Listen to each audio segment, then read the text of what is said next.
بھائی ہوشیا کال نہ کرو نا ملا بھائی صاحب پلیز. علی حسن بات. علی حسن بھائی کیا جی حکم ہے؟ سر عثمان میرا سر ایک عثمان سے سوال محبت تھا. ہے آپ کو؟ علی حسن بھائی عثمان سے محبت ہے؟ جی سر. عثمان سے محبت ہے یا نہیں ہے؟ سر نہیں، ہم مولا علی سے محبت کرنے والے ہیں. تو جس دن عثمان کا قتل ہوا ہے اچھا چلے بہرحال حکم کرو بھائی. سر کیا سر حکم؟ اس دن تو ہم نے سیخ کباب بنا کے کھائے تھے جس دن یہ قتل ہوا ہے. ہاں وہ تو 12 ذی الحجہ ہے نا، وہ تو اچھی بات ہے. اس دن ویسے قربانی ہوتا ہے، گوشت زیادہ ہوتا ہے، لوگ سیخ کباب ہی بناتے ہیں ٹھیک ہے نا. سر میں سر میں سر میں آپ کا لائیو شو سن رہا تھا. سر آپ ہوں، نے ابھی کا فرمایا تھا کہ مولا علی علیہ الصلوۃ والسلام، مطلب کہ جس طرح کے رسول صلی اللہ علیہ وسلم کو خطرہ تھا جان کا، جس وجہ سے ہوں، انہوں نے کفار پر حملہ نہیں کیا تھا، ہوں، ہجرت بھی کر لی تھی. ہوں، دیکھیں ہم جو شیعہ ہیں، ہم نے مطلب کہ بچپن سے یہ سنا ہے. دیکھیے گا میری بات کو ذرا سیریس لیجیے گا، کیونکہ اس وقت جو ہے نا علماء سکول جو ہیں وہ پاکستان میں خاص طور پر اس طرح کی چیزیں چل رہی ہیں کہ بڑا مس گائیڈ کیا جا رہا ہے ممبروں پہ. ہمارے جو دیکھیں ہم ورکر ہیں، ہم ایک جو کام کاج کرنے والے لوگ ہیں، ہمارے پاس اتنا جی سر، نالج نہیں. ہم زیادہ تر مجلس سنتے ہیں. جی مجلس سر، جو ہے ہم وہیں سے جو درس لیتے ہیں وہ مجلس سے لیتے ہیں. ہمیں ذاکر اور علماء جو ممبروں پہ دیتے ہیں وہ یہی سبق دیتے ہیں. اس طرح ہم سنتے ہیں کہ مولا علی علیہ السلام سے ہم مدد مانگتے ہیں. ہم اٹھتے بیٹھتے یا علی علیہ السلام مدد، بیٹھتے یا علی ہوں، علیہ ہوں. السلام مدد، مولا ہمیں رزق دیجیے گا. اس طرح کی ہم دعائیں کرتے ہیں مولا سے. آیا کہ مولا علی علیہ السلام کو ہم شیر خدا مانتے ہیں، جس طرح بھی جس لیول کا ہم انہیں سمجھتے ہیں، جس طرح لیول کا ہم نے انہوں سنا ہے ان کی بہادری یا دلیری، آیا کہ وہ ان سے اکیلا مقابلہ کرنے کی جو ہے وہ سخت میں نہیں تھے کیا؟ دیکھیں اگر وہ معجزہ کرتا ہے نا، معجزہ کے طور پر معجزہ جی کرتے جی جیسے امام حسین ایسا معجزہ کرتے کربلا میں، تو وہ جیت جاتے نا. اگر معجزہ کرتے کہ بھائی وہ سب لشکر تباہ ہو جائے، یعنی ہوں خارق العادہ، تلوار ایسے چلائیں کہ بھائی وہ جی سب لشکر جو ہے وہ گھاس کی طرح اس کو کاٹ دیں. وہ تو ہو سکتا تھا کہ جی امیر المؤمنین علیہ الصلوۃ والسلام معجزہ کرتے، وہاں پہ ان کو سب کو کاٹ دیتے. آ، جی ملائکہ کے لشکر بلاتے تھے، ملائکہ کے لشکر یا جن کے لشکر وغیرہ وغیرہ اس طرح کر لیتے. لیکن جی ظاہری طور پر اور اسلام جو ہے ہمیشہ بعض دفعہ نبی کریم صلی اللہ علیہ وسلم بعض دفعہ معجزہ کرتے تھے، بعض دفعہ معجزہ نہیں کرتے تھے. بعض دفعہ ہوتا تھا جی کہ مثلا 3 دن تک وہ بھوکے ہیں، کھانا نہیں مل رہا، پیغمبر صلی اللہ علیہ وسلم بھوکے ہیں، اہل بیت بھوکے ہیں، ٹھیک ہے نا. اس طرح نہیں کہ اب معجزہ کرو جی فوراً آسمان سے بہت دسترخوان آ جائے. وہ آسمان سے کبھی کبھی کھانا جی نازل کراتے تھے، لیکن اس طرح نہیں تھا کہ ہمیشہ. جنگوں میں بھی اس طرح نہیں ہے کہ پیغمبر صلی اللہ علیہ وسلم ہمیشہ معجزہ کریں. کبھی بھئی پانی نہیں ہے لشکر والوں کے پاس، معجزہ کیا نبی کریم صلی اللہ علیہ وسلم کے ہاتھوں کے مبارک سے، بالٹی رکھا ہے، بالٹی پانی سے پر ہو گیا بھائی، سب لوگوں نے پی لیا پانی، وہ جی پی رہے ہیں بھائی. یا مثلا جی اسی طرح جنگوں میں کبھی ملائکہ آ گئے، ملائکہ نے ہیلپ کیا، ٹھیک ہے نا. لیکن اس طرح نہیں ہے. لیکن بہت دفعہ یہ ہوتا تھا کہ ظاہری اسباب کے ساتھ انہوں نے جہاد کرنا ہے، ظاہری اسباب کے ساتھ انہوں نے قتال کرنا ہے، ظاہری اسباب سے انہوں نے کھانا حاصل کرنا ہے، غذا حاصل کرنا ہے. تو اسی طرح اگر امیر المؤمنین علیہ الصلوۃ والسلام رسول پاک صلی اللہ علیہ وسلم کے ساتھ بعد اگر وہ جنگ کرتے مخالفین سے، کیونکہ وہ انصار 4-5 ہی ہیں، ان کے سپاہی جو ہیں جی 4-5 ہیں، اگر وہ چاہے معجزہ کریں بھائی، جی ہاں معجزے کے طور پہ وہ بھائی کر سکتے ہیں کہ بھائی جتنے مخالف ہیں ان کا خون بہاؤ، ان کو جہنم واصل کرو، اگر اس طرح ہوتا ہے. لیکن اگر اس طرح معجزہ نہ کرتے تو اس کا نتیجہ ہمیں نہیں معلوم. شاید وہ خود شہید ہو جاتے، شاید ان کے بچے شہید ہو جاتے، شاید ان کے 2-3 سپاہی جو ہیں وہ سب، اس کا فائدہ بھی نہیں ہوتا نا، اس کا فائدہ بھی نہیں ہوتا. پھر یہ سب کو دونوں طرف کا فائدہ، اگر وہ معجزہ کر کے سب کو مارتے بھی اس کا بھی فائدہ نہیں تھا، سب مسلمان تو جہنم واصل ہو گئے بھائی. اب حکومت کس پہ کرنی ہے، ٹھیک ہے نا، سب کو تو آپ نے مار دیا. رسول پاک صلی جی اللہ علیہ وسلم کے بعد سب کو آپ نے ایسا کام کیا کہ سب بھائی پورا میسکر، پورا بھائی سب کو جو ہے جہنم حاصل کر دیا. اب حکومت کس پہ کرنی ہے؟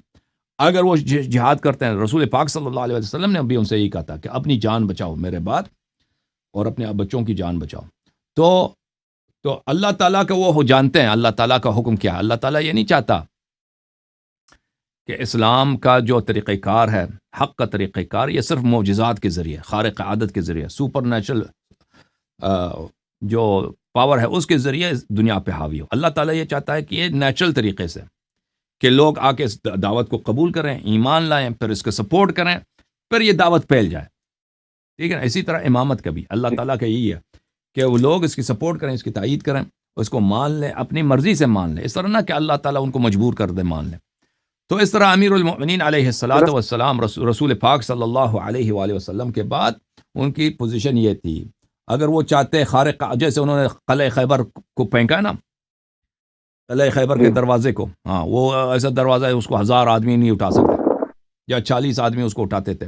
اس کو کھولنے کے لیے، دھکا دینے کے لیے انہوں نے ایک اشارے سے اس کو کاٹ دیا. تو لوگوں نے پوچھا کہ کیسے کیا؟ انہوں نے کہا یہ میں نے جسمانی طاقت سے نہیں کیا، میں نے قوت ربانی سے کیا ہے. ما قلعت بقوت جسمانیہ ولکن قلعت بقوت رحمانیہ. میں نے اللہ تعالیٰ کی قوت سے اس کو اکاڑ دیا. ٹھیک ہے نا. وہ قوت بازو سے، انسان کی بازو میں اتنی پاور نہیں ہوتی کہ وہ اتنا بڑا اٹھائے. وہ تو ایک ان کی جو سپر نیچرل ہے، اعجاز ہے، کرامت ہے. اگر کرامت کرتے تو لازمی بات ہے، کرامت تو وہ تو الگ بات ہے. لیکن ظاہری اسباب جو ہے نا، ظاہری اسباب میں یہی ہے کہ احتمال یہی تھا کہ وہ خود بھی شہید ہو جاتے ہیں، ان کے اہل خانہ بھی شہید ہو جاتے ہیں، سب اہل بیت علیہ السلام سے، اور اسلام بالکل بچتا بھی نہیں. ابھی آپ شیعہ بھی نہیں ہوتے نا، ابھی پتہ نہیں آپ ہندو ہوتے ہیں میں اور آپ کیا دین ہوتا ہمارا. جی اسلام ختم ہو جاتا ہے. قبلہ صاحب میرا صرف اور صرف ایک چھوٹا سا اور کویسچن، میں زیادہ ٹائم نہیں لوں گا آپ کا. ایک چھوٹا سا میرا کویسچن ہے. دیکھیں میرا سوال آپ کو چاہے جیسا بھی لگے، میں سنتا ہوں آپ سے لوگ بڑے عجیب و غریب سے سوال پوچھتے ہیں، لیکن میں جو یہ سوال پوچھنا چاہتا ہوں نا، میں یہ اپنے عقیدے کے لیے پوچھنا چاہتا ہوں، تاکہ کیونکہ اگر ہمارا عقیدہ ٹھیک ہے تو ہی ہم نبی پاک صلی اللہ علیہ وسلم کو منہ دکھائیں گے، یا جس طرح بھی ہے. یہاں پہ ہمارے جو پاکستان میں خاص طور پہ جو میرے بھائی سن بھی رہے ہوں گے، پاکستان میں خاص طور پر جو ہمارے ذاکرین ہیں یا جو علماء کرام ابھی مجلس محرم کی شروع ہوں گی نا، تو ان کی کوشش ہوگی مولا علی علیہ السلام کو اللہ بنا کر پیش کریں گے. ٹھیک ہے. تو میں اس عقیدے کے بارے کہ آپ کا اس بارے میں کیا رائے عمل ہے کہ ہم کو کس طرح آل محمد یہ جو آپ بات کر رہے ہیں نا، یہ پلیز میں جس طرح مطلب کہ کچھ لوگ ہیں جن کو یہاں پہ مقصرین کہا جاتا ہے، کچھ لوگوں کو مقصرین کہا جاتا ہے، اور کچھ لوگوں کو جو ہے کہا کہ جاتا ہے کہ یہ علی کو اللہ مانتے، یہ نصیری ہیں. جو بیسک جو میں آپ کو سن رہا ہوں کافی دیر سے، تقریباً 2-3 ماہ 4 ماہ سے میں آپ کو پراپرلی سنتا ہوں. رات میں صبح ڈیوٹی جاتا ہوں، رات کو تقریباً کافی دیر تک آپ کی جو ویڈیوز، اولڈ بھی ویڈیوز ہیں، وہ دیکھتا رہتا ہوں. اس لیے سنتا رہتا ہوں کہ تاکہ کم از کم جو ہے ہمارا عقیدہ جو آل محمد کے ساتھ جو ہمارا عقیدہ ہے اس کو میں بہتر کرنا چاہتا ہوں. میں کافی دیر سے ٹرائی کر رہا تھا آپ سے بات کرنے کے لیے. سمجھ گیا آپ کا سوال، سمجھ گیا، آپ سن لینا بھائی، سمجھ گیا آپ کا سوال. تھینک یو سر، آپ سن لیں. Thank you. اوکے، جواب اپنا سن لیں. تھینک یو میرے بھائی. جواب آپ کا یہ ہے میرے عزیز میرے بھائی کہ امیر المؤمنین علیہ الصلوۃ والسلام اللہ نہیں ہے، رب نہیں ہے، لیکن ان کے فضائل بے شمار ہیں. فضائل ان کے بہت بڑے ہیں، فضائل ان کی فضائل ہماری سمجھ سے بھی باہر ہیں. لیکن آپ نے جو کہا کہ ان کو اللہ بنا کر کوئی پیش کرتا ہے، اگر یہ کوئی اللہ ان کو بنا کر پیش کرتا ہے تو اللہ کی لعنت ہو اس پر. وہ امیر المؤمنین علیہ السلام کا دشمن ہے، اہل بیت علیہ السلام کا دشمن ہے، اہل بیت علیہ السلام اس شخص کے دشمن ہے جو بھی یہ عقیدہ رکھے کہ وہ اللہ ہے یا وہ اللہ جیسے ہیں. ٹھیک ہے نا. ان کو یہ واجب ہے کہ آپ عقیدہ رکھیں کہ امیر المؤمنین علیہ الصلوۃ والسلام اللہ کے بندے ہیں، اللہ کے محتاج ہیں، اللہ کے مخلوق ہیں. وہ کھانا کھاتے تھے جیسے ہم کھانا کھاتے ہیں نا، وہ کھانا کھاتے تھے، اور پھر جا کر وہ بھائی جیسے انسان لیٹرین جاتا ہے، وہ سوتے تھے، لیٹرین جاتے تھے، وہ پیشاب کرتے تھے، استنجا کرتے تھے، وضو بناتے تھے، غسل کرتے تھے، اور پھر وہ جنگوں میں جاتے تھے تو بہت دفعہ ہوتے تھے کہ وہ زخمی ہو جاتے ہیں. ان کے بدن پہ اتنے زخم تھے امیر المؤمنین علیہ السلام کے کہ بے شمار زخم ہوتے تھے ان کے بدن مبارک پر، اور پھر آخر میں وہ شہید بھی ہو گئے. ٹھیک ہے نا. تو یہ رب نہیں ہے، یہ اللہ نہیں ہے، یہ اللہ کے خالص بندے ہیں. اللہ نے ان کو ہم پہ حجت بنایا، اللہ نے ان کو ہم پر ولی، ان کی ولایت ہم پہ واجب ہے. ان کے فضائل بے شمار ہیں، ان کے علم کی کوئی انتہا نہیں، ان کی شجاعت کی کوئی انتہا نہیں، ان کی مردانگی کی کوئی انتہا نہیں، ان کی سخاوت کی کوئی انتہا نہیں، ان کے معجزات کی کوئی انتہا نہیں ہے. اور ان کی، اللہ آپ کا بھلا کرے، اللہ جو ان سے راضی ہیں، اللہ ان سے جو پیار کرتا ہے، اس کی کوئی حد ہی نہیں ہے ہماری. اور ان کی عصمت اور ان کی طہارت کی کوئی انتہا نہیں. لیکن وہ اللہ کے بند، اللہ کا مخلوق، اللہ کا بندہ، اللہ کا پیارا بندہ، اور وہ مظہر العجائب ہیں. ان کے در سے ان کے دروازے اقدس سے معجزات صادر ہوں، اس میں کیا شک ہے، اس میں کیا شک ہے؟ لیکن اہل بیت دین یہی ہے کہ جو خود اہل بیت علیہ السلام نے کہا ہے، ٹھیک ہے نا، اہل بیت علیہ السلام نے کہا ہمارے متعلق وہ فضائل کے اقرار کرو جو ہم نے کہا ہے، جو ہم نے کہا ہے، وہ فضائل کم نہیں ہے۔ مصیبت ہماری یہ ہے میرے محترم ناظرین کہ ہمارے علماء دینی جو انسٹیٹیوشنز ہیں، ہمارے مدارس وغیرہ، یہ ان علماء کے ہاتھ میں ہے جو عقیدہ پڑھتے نہیں ہیں نا، احادیث روایات، یہ ان کو اس سے کام ہی نہیں ہے، وہ الٹا سیدھا پڑھتے ہیں۔ اور مومنین کو اہل بیت علیہ السلام سے محبت ہے، اور محبت ہونی بھی چاہیے۔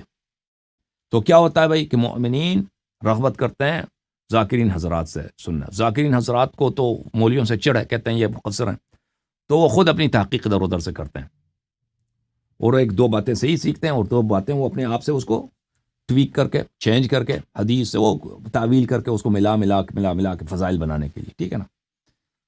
تو اس میں غلط باتیں بہت آ جاتی ہیں، غلط باتیں آ جاتی ہیں، ٹھیک ہے نا۔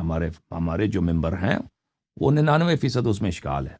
علماء کے جو ممبر ہیں وہ کم علمی کی وجہ سے، تقصیر کی وجہ سے، نافہمی کی وجہ سے، غلط عقائد کی وجہ سے، ٹھیک ہے نا، جو معمم ہیں، قوم نجف والے جو ہیں۔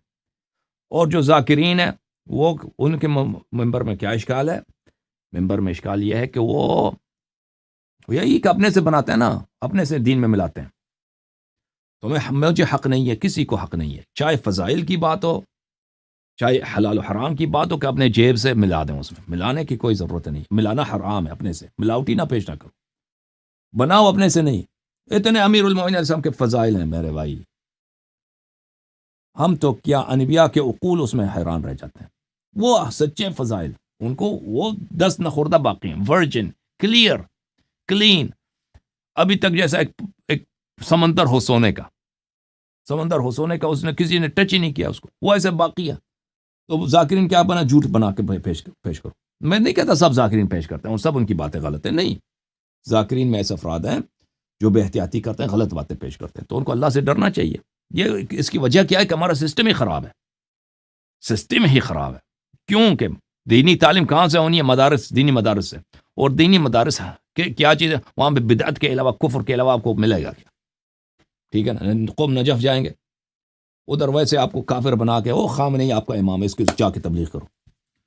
اور قوم والوں کے لیے، اور میرے بھائی، یہ سب مقدمہ ہے، اہل بیت علیہ السلام مقدمہ ہے، اسلام، توحید، قرآن، نبوت، سب مقدمہ ہے خامنئی کے لیے۔ اصل مقصد ولایت کون ہے؟ خامنئی ٹھیک ہے، باقی سب یہ جو ہے مقدمے کی اہمیت نہیں ہے۔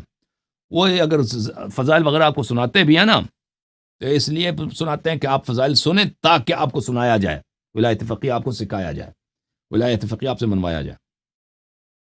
تو یہ بہت بڑی مصیبت ہے، یہ بہت بڑی مصیبت ہے۔ یہ مذہب بچے گا کیسے جب اس مذہب کے سب سے بڑے دشمن، میں آپ کو بتاتا ہوں کہ اس مذہب کا سب سے بڑا دشمن وہابی نہیں ہے، اس کا مذہب کا سب سے بڑا دشمن سعودی وغیرہ نہیں ہے، اس مذہب کا جس سے سب سے بڑا اس مذہب کو ضرر پہنچتا ہے، اس مذہب کے اپنے مذہب والے ہیں، اس مذہب کے ٹھیکیدار، آپ کے علماء، آپ کے مدارس، آپ کے حوزے، سمجھ میں آ رہی نا؟ یہ اس سے سب سے زیادہ ضرر پہنچتا ہے۔ کیوں پہنچتا ہے؟ کہ یہ بھائی دین، ان لوگوں نے دین ہی چینج کیا ہے، بھائی دین ہی چینج کیا، ان کی تبلیغ ہی باطل ہے، اور آپ لوگ مرتے بھی ہو انہی علماء کی وجہ سے، اسی انقلاب کی وجہ سے۔ ابھی پارا چنار میں جو جنگ ہوئی ہے، ابھی کہاں ہے مرجعیت؟ یہ مشہور کرتے ہیں کہ مرجعیت جو ہے شیعہ قوت کا اساس ہے تو آج سے آپ مجھے بتاؤ، مرجعیت شیعہ قوت کا مرکز ہے، ٹھیک ہے نا؟ مرجعیت، آپ 40 سال سے پاکستان میں آپ کے قتل عام ہو رہی ہے، 80 کے دہائی میں، 90 کے دہائی میں، 2000 کے دہائی میں کتنے شیعہ مارے گئے، ٹھیک ہے نا؟ پارا چنار میں اتنا، کوئٹے میں اتنا، یہ مرجعیت نے ہم نے کیا، یہ قوت کا مرکز ہے نا، اس نے کیا کیا آپ لوگوں کے لیے کیا ہے بہرحال یہ باتیں اوکے۔